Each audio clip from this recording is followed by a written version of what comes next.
atas pemberitahuannya. Iya, selamat malam pemirsa Edis TV dimanapun teman-teman sekalian berada. Jumpa kembali ya teman-teman ya dalam kajian Lintas Iman di channel Edis TV, channel yang cetar membahana ya. Seperti biasa teman-teman, kita akan mengadakan dialog interaktif atau diskusi lintas iman antara Islam dan Kristen. Seperti biasanya, kita akan mengundang ya teman-teman Muslim yang ingin naik untuk berdiskusi yang baik, yang santun, ya berdasarkan data, bukan maki-makian, apalagi ngasal-ngasalan. Jadi kepada teman-teman yang Muslim, silahkan kalian mengajukan permintaan naik. Nah, untuk teman-teman yang Kristen, sekali lagi teman-teman bisa mensupport acara ini dengan cara ya menyukai acara ini, ya silahkan di sini ketik suka atau bagikan juga siaran ini kepada siapa-siapa yang kalian anggap perlu, atau teman-teman juga bisa memfollow siaran ini, mengikuti siaran ini. Ya, hati-hati teman-teman, karena banyak sekali akun-akun palsu yang bodong di luaran sana. Pastikan Anda memfollow akun yang asli. Yaitu akun yang sekarang yang saya gunakan ini, ya, yang followersnya sudah hampir 400.000 ya, atau pengikutnya sudah hampir 400.000. Ya, karena banyak akun-akun bodong di luar sana, itu jumlahnya 167 akun ya, sudah saya hitung. Akun-akun palsunya. Ya, teman-teman ya, langsung saja ke acara kita. Seperti biasa, tema kita kali ini saya ngikutin lah ya, saya ngikutin apa yang dibawakan oleh Muslim, ya. Karena kalau kita pakai tema biasanya Muslimnya tidak mampu, teman-teman.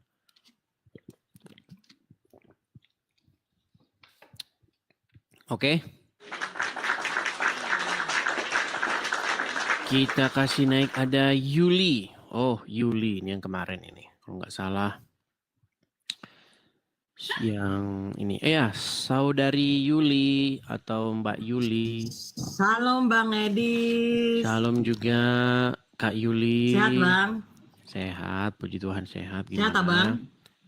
Puji ya, Tuhan ini sehat. ada kabar baik Abangku. Gimana? Terima kasih. Sini Bu Nara. Hai Bang Edis. Hai Bu Nora. Bu Nora atau Nara? Iya, puji Tuhan. Bu Nara, tapi udah ganti nama. Udah pakai Hana Bang Edis. Puji Tuhan Bang Edis sekarang sudah jadi Kristen, sudah masuk Kristen kemarin, udah dibaptis. Iya. Gimana rasanya Bu Nara? Bang Edis. Bagaimana rasanya? Puji Tuhan rasanya kayak apa yang nggak bisa diomongin lewat kata-kata Bang Edis. Habis dibaptis kemarin itu rasanya biasanya itu tidurnya susah sekali tadi malam, puji Tuhan tidurnya pulas banget. Ya, semoga ya dibaptis itu bukan hanya ritual-ritual belaka. Semoga setelah dibaptis hidupnya baru atau hidupnya semakin baik ya. Kalau kemarin hidupnya misalnya kurang berkenan di hadapan Tuhan, sekarang hidupnya harus berkenan di hadapan Tuhan, seperti itu. Lebih banyak belajar lagi Kak Edis. Betul sekali. Lagi Bu. Ya, intinya harus menjadi manusia yang baru, seperti itu. Amin. Lebih banyak belajar, karena belajar itu kan tidak ada habisnya, jadi belajar terus Kak Edis. Betul. Ya puji Tuhan Kak Edis ditemanin sama Kak Yuli dari Jakarta jauh-jauh datang nemenin saya sampai selesai, sampai sekarang masih ada, besok katanya baru mau pulang Kak Edis. Makasih Kak Edis sudah banyak berbicara tentang kebenaran ya, termasuk saya sudah sama-sama Bu Nara, menerima bukan saya yang ke Tuhan Yesus Bang Edis, Tuhan Yesus yang datang pada saya. Amin. Ya, artinya begini teman-teman ya, banyak yang mendengar Ini kan kalau Bu Nara kan dia mau diekspos. Nah, yang tidak mau diekspos itu jumlahnya sangat banyak. Yang inbox saya, ya terutama yang dia sempat dulu mualaf, kemudian balik lagi ke Kristen, itu jumlahnya banyak sekali. Begitu. Ratusan bahkan ribuan orang, tetapi memang tidak mau diekspos seperti itu. Kalau Bu Kalau saya Nara, memang sengaja Bang Edi, sengaja saya expose diri saya mau dengar tanggapan keluarga saya. Ternyata puji Tuhan kakak saya menerima, pokoknya terutama kakak saya, karena kakak saya itulah seperti kayak orang tua saya sendiri ya. Kemarin saya telepon kakak saya, Kak Muli, saya sudah masuk Kristen. Iya deh, itu pilihan kamu jalani. Puji Tuhan Bang Edis, kakak sudah terima. Pokoknya kakak sama anak sudah terima, puji Tuhan. amin, amin, amin, amin. Oke lah. Ya, semoga ya seperti saya bilang tadi Bu Nara menjadi manusia baru. Nah, dengan menjadi manusia baru nanti ya semoga apa yang Bu Nara cita-citakan dimudahkan oleh Tuhan seperti itu. Amin, amin, amin. Jadi Bang Edis, namanya Bu Nara ini sudah ganti nama baptisnya jadi apa? Hana. Hana. Dapat Oke, Hana Anugrah. Ya. Yalah, semangat terus Bang Edis, karena memang kami merasakan semua dampaknya, dan di Surabaya ini banyak sekali ternyata yang kenal dengan Edis TV. Oh ya Bang Edis, di gereja kemarin itu aku ditanya kenapa, saya bilang iya aku juga melalui Bang Edis. Ada juga yang kemarin sebelum Ibu Hidayati, ada juga kemarin datang melalui Bang Edis juga. Aku bilang iya. Ya. Banyak yang tidak diekspos, banyak sekali. Iya, dibilang ada juga kemarin itu. Bilang kayak gitu, yang pas aku ngisi data itu dibilang ada juga itu, ternyata Bang Edis ini luar biasa katanya. Berapa minggu Tuhan kemarin? Yesus yang luar biasa. Kalau saya sih biasa-biasa saja. Saya data dia bilang sebelum ini ada juga minggu sebelumnya dari Bang Edis juga. Iya. Kalau saya selesai siaran itu ya ada saja orang baru gitulah yang selalu inbox saya, Bang, saya tadinya mualaf. Tapi kebanyakan yang gitu. Kalau yang Muslim tulen begitu langsung ke Kristen ada tapi sedikit. Yang banyak itu yang sempat mualaf begitu. Oke. Ya. Yang Tapi mualaf pada balik lagi. Itu Bang Edis ada yang berapa orang itu, saya ternyata Kak Yulinya juga di ini kemarin sempat naik ke Komal kami ya. Yang siapa namanya ada sempat naik ke Komal kami. Kalau setelah dengar Bang Edis juga dia tambah yakin. Ya. Oke Bang Edis, terima kasih waktu dan kesempatannya. Sama-sama. Bang Edis ya. Sama-sama. Semangat Bang. Silakan, Oke, Bang. sama-sama. Oke, bye Bang Edis, semangat ya Bang Edis. Bye, Selamat bye. pagi. Terima kasih. Oke, saya turunkan ya. Ya Bang Edis. Oke. Ya, itulah ya teman-teman ya. Artinya apa yang kita kerjakan, apa yang kita lakukan ini tetap apa namanya, impact-nya ada begitu ya teman-teman ya. Ya kebetulan mungkin Bu Nora mau diekspos, yang tidak mau diekspos itu jumlahnya sangat banyak sekali teman-teman ya. Terutama itu yang sudah sempat mualaf begitu. Mereka kaget begitu ketika saya bicarakan, yang mualaf kan gak dikasih tahu yang kayak begitu. Kebanyakan orang mualaf itu teman-teman soal jumlah Tuhan doang begitu, ya kan? Dia mualaf karena jumlah Tuhan begitu. Tapi setelah saya jelaskan ya panjang lebar ya bahwa ternyata Muhammad itu adalah Robnya umat Muslim, Tuhannya umat Muslim, langsung dia, oh iya ya benar ini benar. Seperti itu. Oke ya silakan ya. Kita mengundang yang muslim-muslim, silakan ya. Kalau ingin datang kemari diskusi, silakan ajukan permintaan naik, kita diskusi dengan baik. Oke, kita kasih naik ada Ini Vian.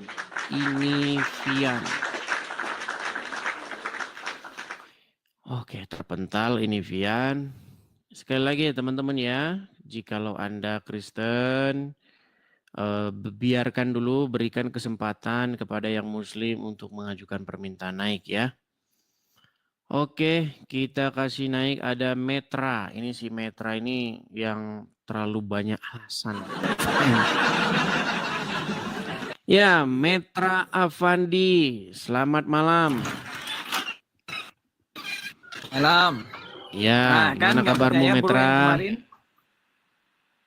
Sehat. Ya, Alhamdulillah. kamu kan kemarin lari dengan alasan HP-mu ngedrop. Alasan terus. Nggak ada. Ya, mana Memang kameramu? aku Nyalakan jujur kamera. aja nya bro. Nggak kayak bro dong. Kameramu mana, Metra? Ada. Hari ini kamu mau alasan lagi nggak HP-mu ngedrop? Dan kita pakai timer nggak nih? Ya silahkan, nggak masalah, pakai timer boleh, nggak juga boleh, selama kamu santun, fokus, ya nggak lari kemana-mana. Belum kamu sudah macet nih, pura-pura macet. Iya gimana? Apa yang mau kau bahas, Metra?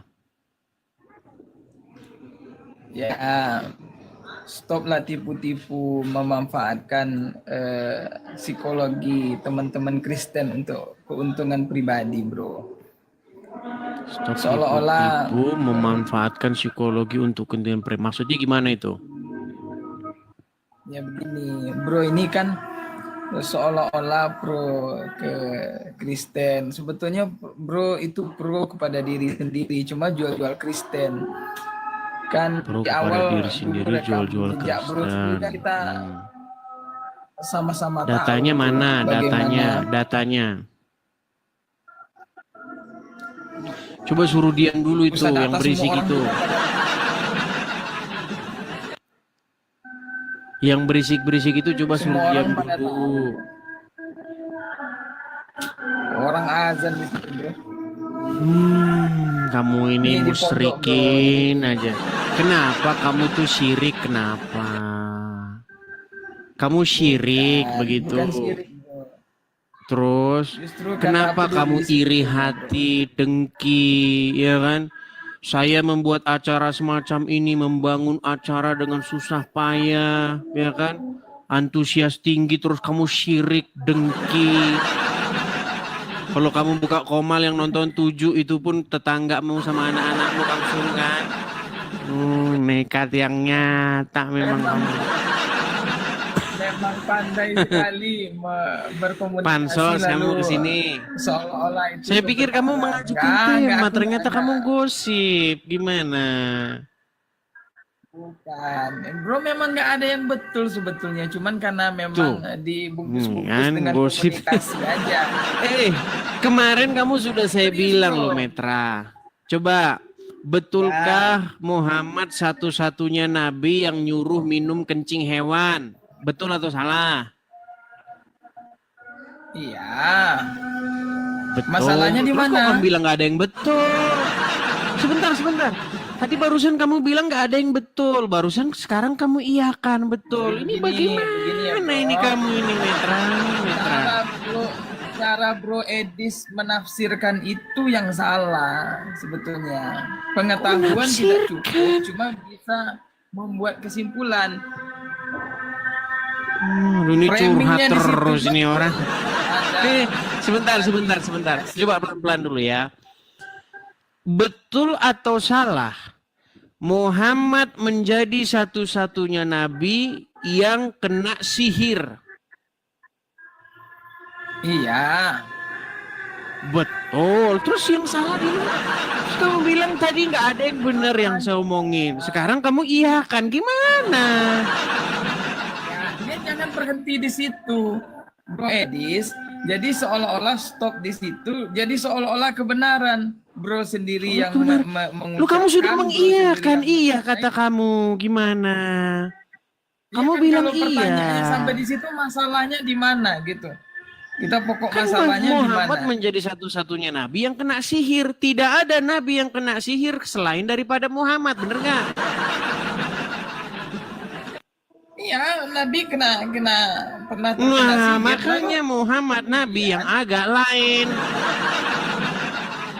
Lainnya di mana? Loh, itu dia kena sihir. Coba sebutin nabi yang kena sihir selain daripada Muhammad. Ya, apa masalahnya harus disamakan? Masalahnya bagi pikiran bro di mana gitu? Yang jadi Iya, pokok masalahnya namanya di mana? nabi menurut Al-Qur'an atau orang yang beriman menurut Al-Qur'an tidak bisa kena pengaruh setan, benar. Terus? Macet. Terus masalahnya di mana? Bisa nggak seorang yang beriman kena pengaruh setan? Oke, saya jelaskan ya, Relis. Ditanya bisa atau enggak, jelaskan.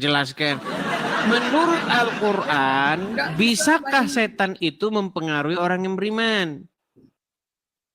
Nah, udah macet lagi nih. Ini bentar lagi kabur nih. Kalau Kabur nih stop bentar lagi sampai nih. di situ, kalau stop sampai di situ masalahnya, bro. Yang saya Bro, tanya, pengaruhi psikologis menurut orang. Al-Quran, bisakah orang yang beriman terkena pengaruh setan? Bisa. Ah, loh, coba buka Quranmu di situ, surat Bisa. Al-Ahzab, surat An-Nahl ayat 99. Orang yang beriman bisa kena pengaruh Oke. setan kan? Coba bacakan dulu, enggak dibaca dulu. Tetapi Surat An-Nahl makanya 99 baca kita dulu. terus, Nah ini makanya saya malas kita diskusi sama terus kamu. jaga diri kita, Kamu ngomong terus, bro. disuruh buka data Jaga kamu ngomong iman terus. itu. Coba Ya, kamu bro, baca buka dulu aja di An-Nahl situ. 99. Buka aja di Ya, situ. buka aja di situ. Udah kau tidur sana. Buka aja di situ. Udah kau tidur di bawah sana. Disuruh buka Quran malas. Makanya saya bilang mereka itulah kaum-kaum yang mencampakkan Al-Quran ke belakang. Ya silakan. Kita ini loh diskusi Islam Kristen. Tapi kalau yang dari Muslim, kalau saya suruh buka data, jangan kamu malas. Kamu saja sudah malas buka Quranmu. Ya, silakan. Ya teman-teman jangan lupa ya, suka layar nih ada tanda love ini ya, atau tanda cinta ini. Teman-teman bisa tap di sini. Jangan lupa juga follow atau ikuti akun ini ya, supaya kalian nanti tidak salah mengikuti atau kalian malah mengikuti akun yang bodong. Ada 167 ya, 167-an akun-akun palsu yang mengatasnamakan nama saya. Jadi pastikan Anda follow yang asli ini. Oke. Kita kasih naik ada saudara Ahmad.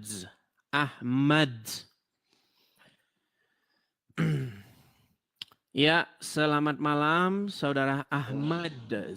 Ahmad Z. Ya, Bang Ahmad, apakah Anda ini seorang Muslim, Bang? Iya, Bang. Muslim. Oke, seorang Muslim. Mungkin bisa geser dikit, Bang, karena silau ada lampu di situ, Bang. Betul. Bentar.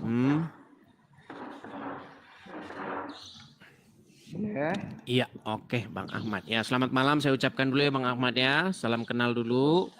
Ini saya seorang Kristen ya, supaya tidak salah paham. Saya Kristen dan Anda Muslim.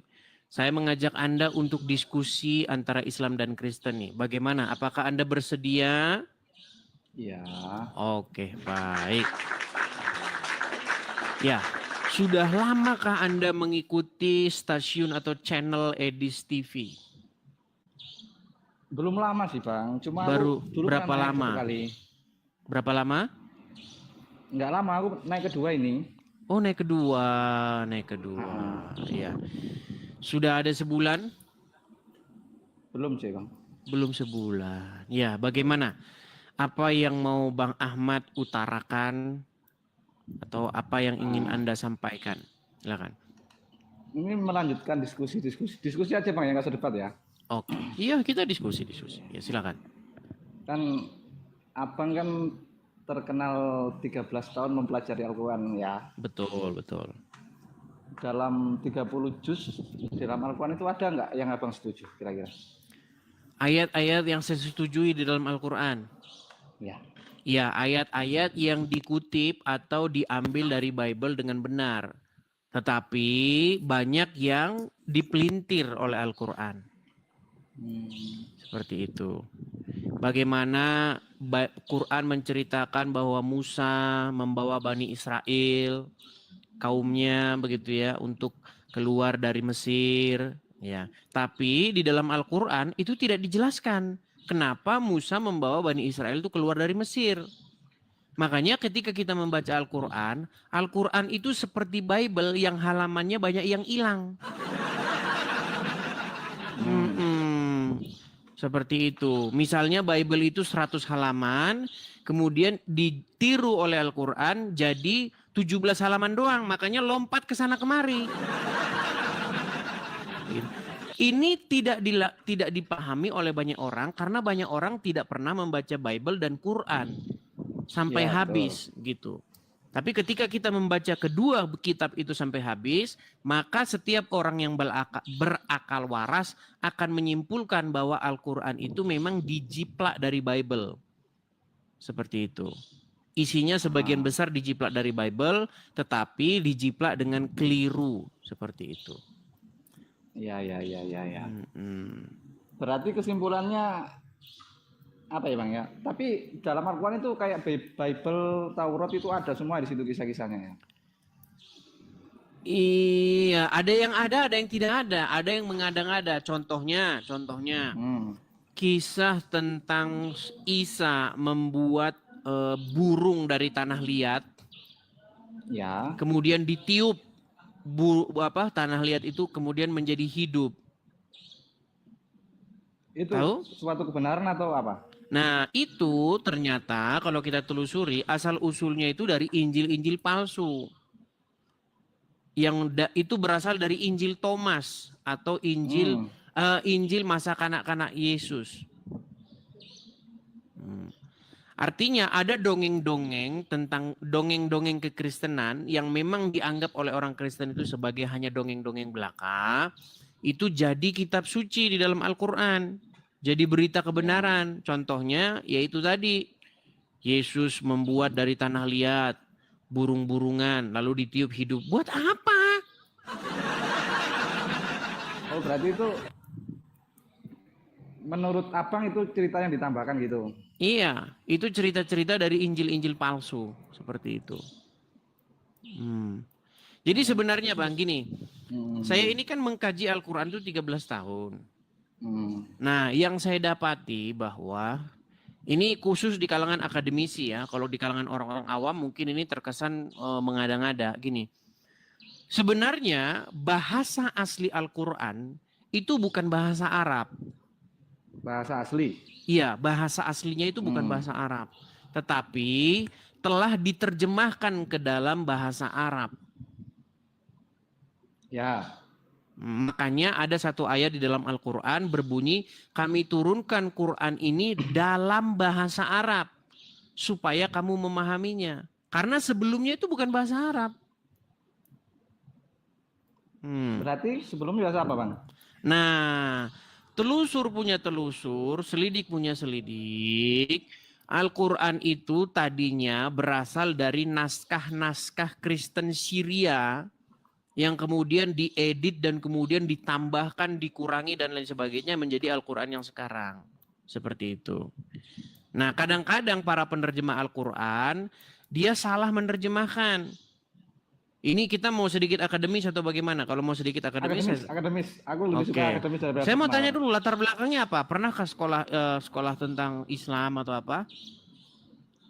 Kalau secara Islam yang dogma aku nggak terlalu setuju sih Bang, karena aku lebih suka yang lebih masuk idealisku gitu.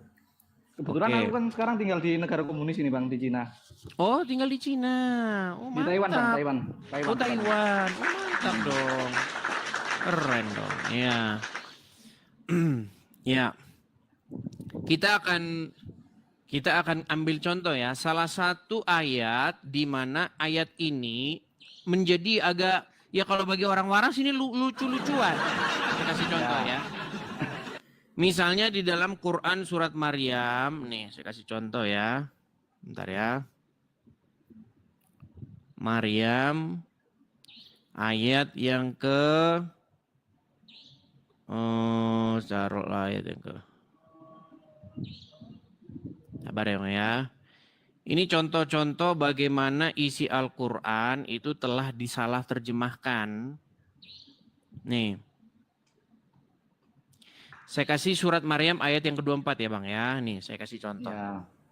Ini contoh Quran yang salah diterjemahkan dari bahasa Syria menjadi bahasa Arab, akhirnya artinya itu nggak nyambung. Bagi orang yang teliti loh. Kalau orang teliti ya ketahuan nggak nyambungnya nih. Saya akan tampilkan dulu ya dari ayat 23-nya nih. Nih. Maka rasa sakit akan melahirkan anak memaksa ia di sini adalah Maryam, bersandar pada pangkal pohon kurma. Dia berkata, aduhai, alangkah baiknya aku mati sebelum ini, dan aku menjadi barang yang tidak berarti lagi dilupakan. Nah, kemudian ke 24-nya ya. Nah ini, perhatikan. Maka, nah ini sebenarnya nggak ada kata Jibril ini. Memang penerjemah ini memang suka ngada-ngada ya. Kalau kita baca bahasa Arabnya, hanya ada fanadaha min tahtiha, betul? Ya. Nggak ada kata Jibril. Ini sebenarnya kalau kita mau terjemahkan secara kata per kata atau literal, maka ia diseru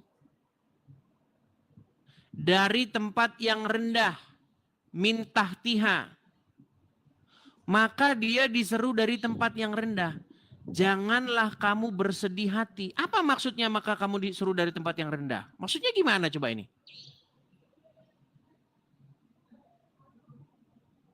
Makanya bahasa Al-Quran itu banyak bikin orang bingung.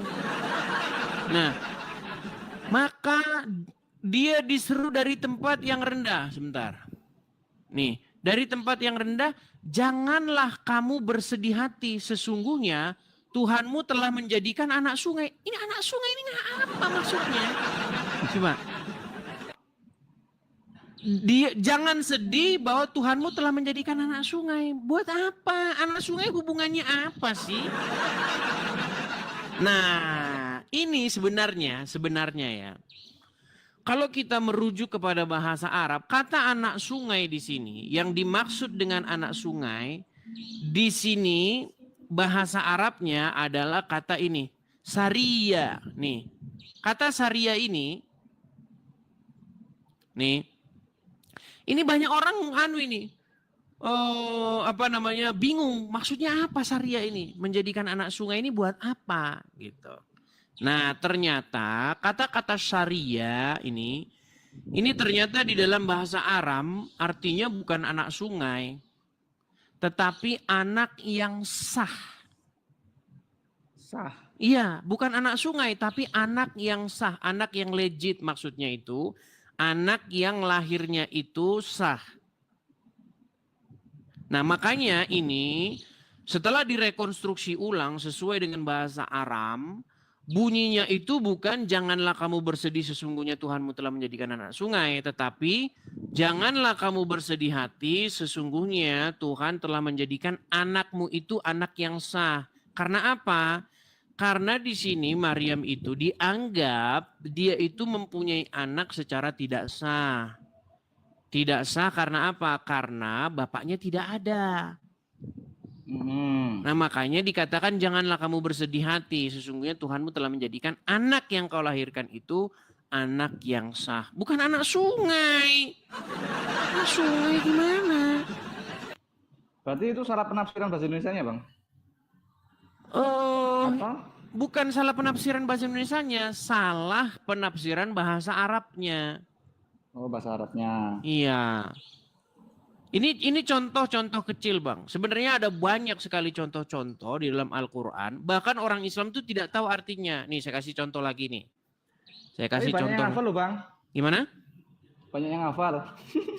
Iya banyak. Kalau cuma satu kan disangkain saya tidak kan. Nih misalnya di dalam Quran surat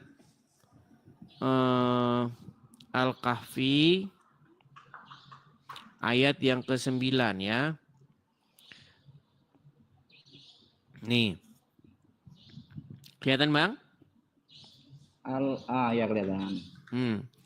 Atau kamu mengira bahwa orang-orang yang mendiami gua dan Rakim. Apa coba? Rakim ini apa ini? Nih, Warakim. Kita lihat bahasa aslinya aja ya. Nih. Apa ini warokim ini? Warokim. Kalau arohim ada. Iya, ar-Rahim ada. Ini bukan bukan rohim ini, tapi rokim, betul nggak? Oh iya. Ra. Kemudian huruf qaf. Kemudian huruf ya, kemudian huruf mim, betul? Ya betul. Warokim, apa rokim ini? Orang nggak tahu. Nggak tahu, nih lihat nih makanya. Apakah kamu mengira bahwa orang-orang yang mendiami gua dan rokim itu mereka termasuk tanda-tanda yang mengherankan? Apa rokim ini? Kalau Anda baca tafsirnya menurut ini, menurut itu, pusing lah. Ada yang bilang katanya rokim itu nama anjing. Ada yang bilang rokim itu batu bertulis. Ada yang bilang rokim itu lembah. Ada yang bilang rokim itu nama kampung. Aduh, mau macam-macam tafsir. Abang punya Quran nggak di rumah? Kalau di sini nggak ada, Bang. Nah, coba Anda cek surat Al-Kahfi ayat yang 9. Ini pasti kata rokim ini tidak diterjemahkan. Karena apa? Karena ini bukan kosakata bahasa Arab. Orang Arab nggak ngerti apa ini. Bang, contoh. Ketika Anda membaca bahasa Indonesia, ada nggak kata tungkriung? Nggak ada. Nggak ada. Makanya orang Indonesia bingung tungkriung itu apa. Iya kan? Nah di dalam Al-Quran itu sering ada kosakata yang orang Arab sendiri itu nggak tahu itu apa.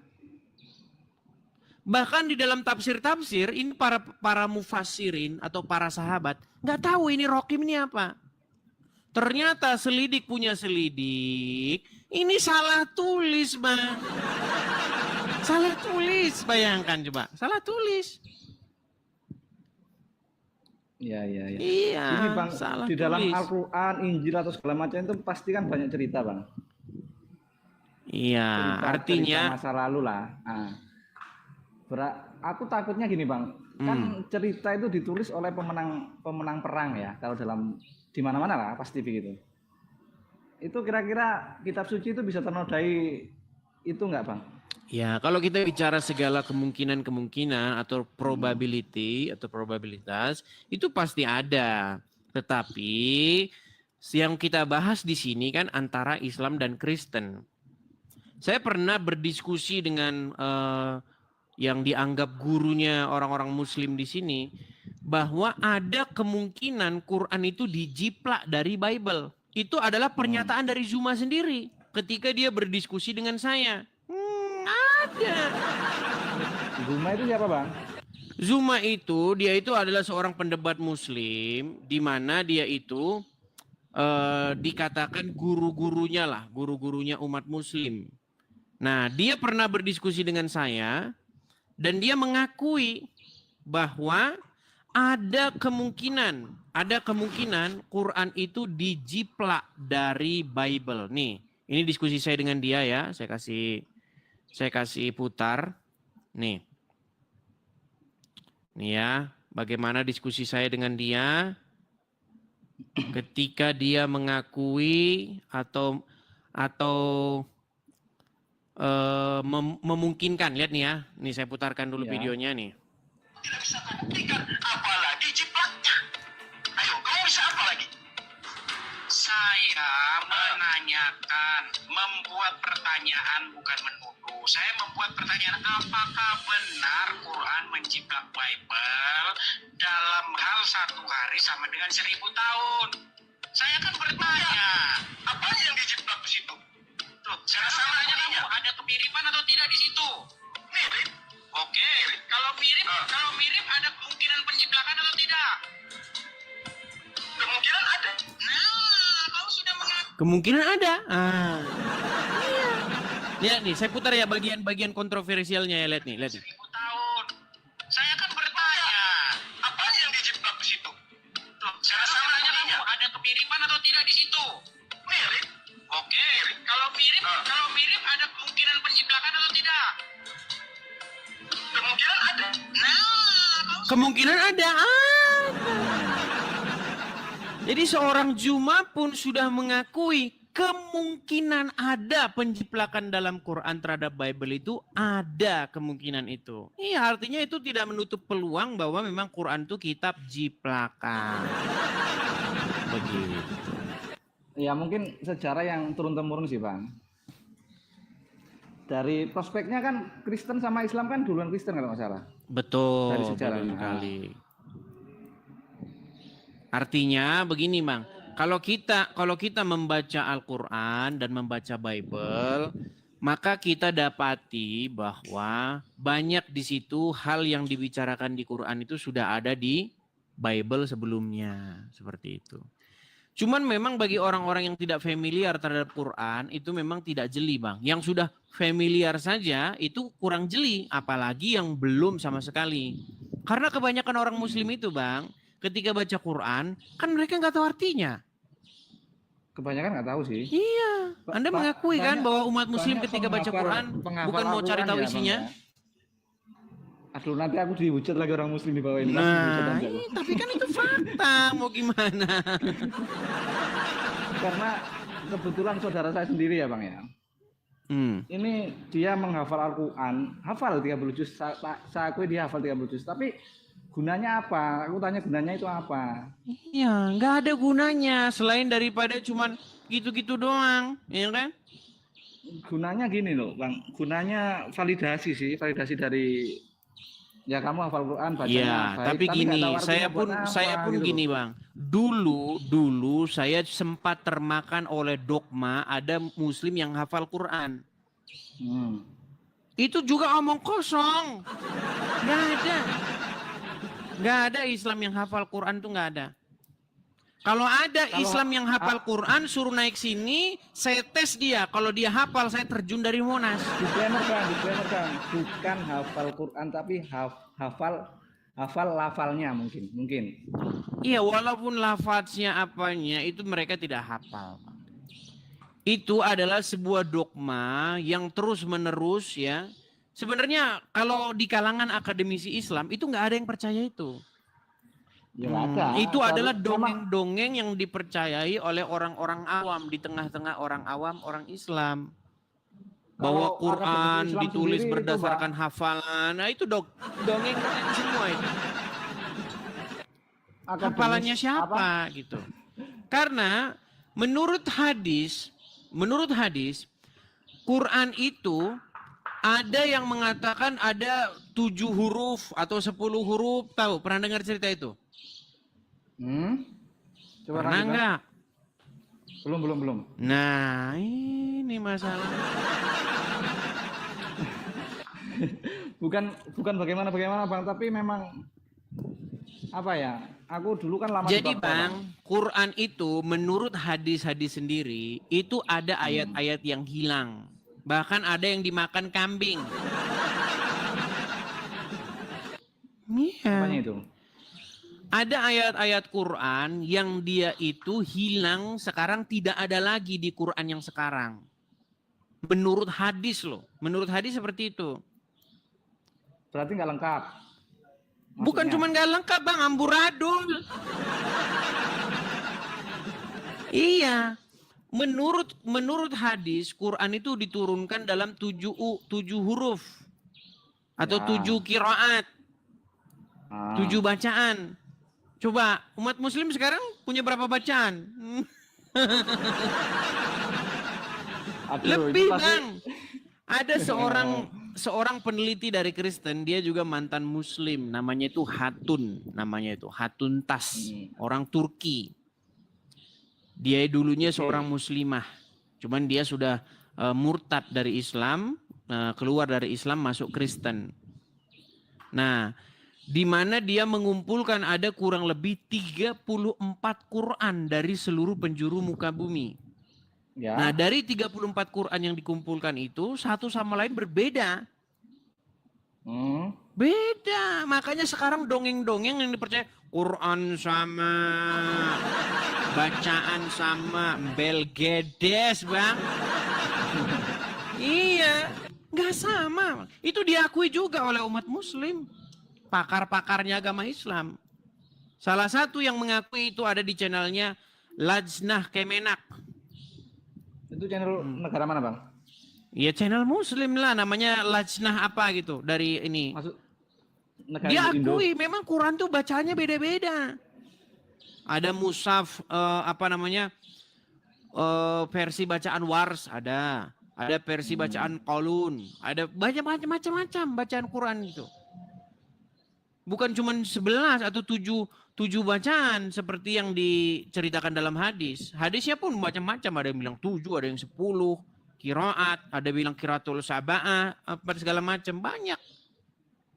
Makanya Buya Sakur itu pernah bilang, Bang, dia pernah mempelajari sejarah tentang Islam. Setelah dipelajari makin gak jelas. Gitu, Bang. Orang penulis Al-Quran saja itu murtad. Penulisnya. Wih. Banyak yang nggak tahu Bang ini. Dalam tingkatan ya, aku pernah entah itu benar salah ya, mungkin aku salah ya. Tingkatannya itu ada dalam Islam ya.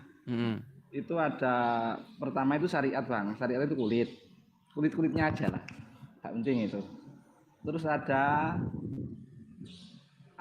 makrifat. Terus pokoknya yang paling tinggi itu kenapa murtad gitu loh. Jadi aku pusing lihatnya. Iya, nih saya kasih contoh ya. Sebenarnya penulis Quran yang murtad itu sudah menjadi satu indikasi untuk kita tidak mempercayai lagi isi Al-Quran nih. Nih saya kasih contoh. Ini dari Muslim sendiri. Saya nggak ngada-ngada loh ya. Banyak orang mengatakan ini saya mengada-ngada, dibilang penghujatan katanya. Orang ini heran saya. Nih saya bacakan ya. Ini dari website Muslim sendiri nih Bang. Nih, 2 penulis wahyu yang murtad. Nih. Di masa kenabian dalam berbagai literatur hadis dan sirah diceritakan ada 2 sahabat Nabi yang beliau percaya sebagai sekretarisnya untuk menulis wahyu setelah keluar dari Islam. Dalam hal ini Bukhari ya dalam Sahih Al-Bukhari bab alamat al-nubuwah fil al-Islam meriwayatkan sebuah hadis. Ya, ada seorang Nasrani dari Bani Najjar yang masuk Islam. Nih, saat memeluk Islam, ia membaca dan menulis surat Al-Baqarah dan Ali Imran. Ia pun memiliki kedudukan sebagai sekretaris Nabi. Selanjutnya, ia murtad dan kembali memeluk agama Nasrani. Seperti yang banyak yang terjadi sekarang, Bang. Di channel saya banyak sekali orang yang masuk Islam murtad lagi. Kayak orang ini. Nih ya. Setelah itu ia berkata, Muhammad tidak mengetahui dariku kecuali apa yang aku tuliskan untuknya. Nih. Itu kata siapa bang? Ini kata buku-buku hadis. Nih saya bacain ya. Kenapa kok dia murtad nih ya? Nih. Imam Muslim menambahkan, ada seorang laki-laki Nasrani dari Bani Najjar yang masuk Islam dan menghafal surat Al-Baqarah dan Ali Imran. Laki-laki ini menjadi sekretaris Nabi. Kemudian ia kabur dan berafiliasi dengan ahli kitab. Dalam kisah ini tidak diceritakan bahwa Nabi memerintahkan sahabat lain untuk mencari sahabat yang murtad ini dan tidak ada perintah pula untuk membunuhnya. Dengan kata-kata lain Nabi hanya membiarkan, tapi di riwayat lain itu disuruh bunuh. Ya kan nih ceritanya begini nih, sahabat Nabi yang lain dipercaya Nabi untuk menulis wahyu yang murtad keluar dari Islam ialah Abdullah bin Abu Sart. Abu Daud dalam sunannya dalam bab Al-Hukmu Fiman Irtada meriwayatkan hadis dari Ibnu Abbas. Beliau berkata, nih perhatikan bang, perhatikan hadis ini ya. Abdullah bin Abi Sart ditugaskan oleh Nabi untuk menulis wahyu. Setan kemudian menyesatkannya sehingga ia berkomplot dengan kaum kafir Quraisy. Rasul menyuruh untuk membunuh dia dari penaklukan kota Mekah. Lalu Abdullah meminta perlindungan kepada Utsman bin Affan. Lalu Rasul pun membebaskannya dari pembunuhan. Bagaimana ceritanya? Ceritanya itu bagaimana kok bisa? Ya, nih. Ia mencatat wahyu sekehendak hatinya. Jika Rasulullah menyampaikan bahwa jika ayat tersebut masuk ke dalam surat Al-Kafirun, Abdullah menulisnya dengan kata-kata azalimun. Jika Rasulullah mendiktekan azizun hakim, maka Abdullah menuliskannya dengan sebutan alimun hakim dan seterusnya. Sampai-sampai kemudian hal tersebut diketahui oleh Nabi melalui turunnya ayat 93. Nih. Jadi maksudnya ini gini Bang. Jadi dia ini kan penulis. Nah, saya bacakan saja hadisnya biar Anda nggak ini ya. Nih. Saya bacakan ya. Langsung saja bunyi hadisnya.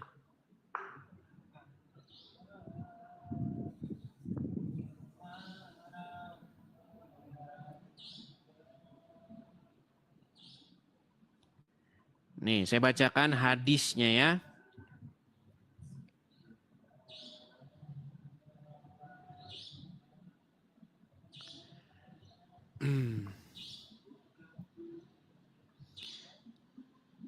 Kita akan tulis bagaimana dia mempermain-mainkan hadis, mempermain-mainkan Quran, kemudian sama Muhammad diiyakan. Betul, ya, betul kata Muhammad, betul. Nah, itu yang bikin dia murtad. Nih. Ya. Dia ini kan penulis wahyu, ya kan? Nih. Perhatikan ya. Dalam riwayat Abu Daud dijelaskan, jika Rasul mendiktekan kata sami'an basiron, oleh dia ditulis sami'an aliman. Jika didiktekan kata sami'an aliman, maka ia tulis sami'an basiran. Di mana dia merasa telah membodohi Muhammad dengan melakukan perbuatan tersebut. Maksudnya, wahyu itu ditulis semaunya sini, semaunya penulis hadis ini, dan Muhammad mengiyakan, betul kata dia. Nah, dari situ dia tahu bahwa Muhammad tidak dapat wahyu. Paham nggak Bang maksudnya? Bentar. Tak jangan dulu Bang. Berarti Nggak paham, kesimpulannya, dia juga nggak paham. nggak, katanya agak itu Bang. Jadi Anda baca sendirilah ya. Ini maksudnya bagaimana penulis wahyu ini, dia menulis wahyu sesuka hatinya, kemudian Muhammad mengiyakan. Betul itu katanya. Dari situ dia meninggalkan agama Islam. Oh itu hadis Bang ya, tapi ya. Bukan hadis, aduh, nggak nyambung. Quran. Hadis menceritakan tentang penulis Quran. Oke. Nih ya, nih. Saya bacakan aja hadisnya nih. Kelihatan? Kelihatan? Ya. Nih. Dari Ibnu Abbas dia berkata, Abdullah bin Sa'ad bin Abu Sard menuliskan wahyu untuk Rasulullah Sallallahu Alaihi Wasallam. Lalu setan menggelincirkannya sampai dia kafir. Maka Rasulullah SAW memerintahkan untuk membunuh dia. Sikit-sikit bunuh. Nih, kenapa kok dia dikatakan setan menggelincirkannya? Nih, perhatikan ya. Ceritanya itu, dia itu nulis wahyu. Nih, bahwa Nabi SAW memerintahkan, riwayatnya itu ceritanya, nih saya bacakan ya. Ini cerita pembunuhannya, bukan cerita bagaimana dia memalsukan hadis. Ya. Nanti Anda bisa temukan sendiri itu hadisnya. Bagaimana dia menulis wahyu sesuka hatinya, kemudian oleh Muhammad diiyakan. Nah, setelah Muhammad bilang iya, dia murtad dari Islam. Oh, ini Muhammad ini cuman dia ngikutin wahyu saya, bukan dia dapat wahyu gitu loh. Iya, paham. Seperti itu Bang. Ya mungkin Anda kurang paham juga dengan maksud saya ya. Seperti itu. Seperti itu Bang Ahmad. Saya rasa Anda harus banyak belajar lah ya. Karena ini Anda juga banyak tidak tahunya juga dengan agama Islam. Tapi ya memang seperti itu Bang. Alasan Anda masih Islam itu adalah karena Anda tidak mengerti agama Islam itu. Bukan masuk, Bang. Bagaimana? Bukan masuk, warisan. Iya, Atau warisan. atau masuk. Nah, kan Iya, warisan. Anda berislam kan hanya ikut-ikutan saja kan? Bukan warisan, Bang. Iya, Lihat warisan. Nama saya itu loh, Bang. Nama saya itu loh, Bang. Siapa yang kasih nama kira-kira? Iya, seperti itu. Oke lah ya, kita undang muslim yang mengerti ajaran agama Islam ya, Bang Ahmad ya. Oke, Bang. Oke, terima kasih Bang Ahmad. Saya turunkan dulu ya, Bang Ahmad ya. Malam-malam.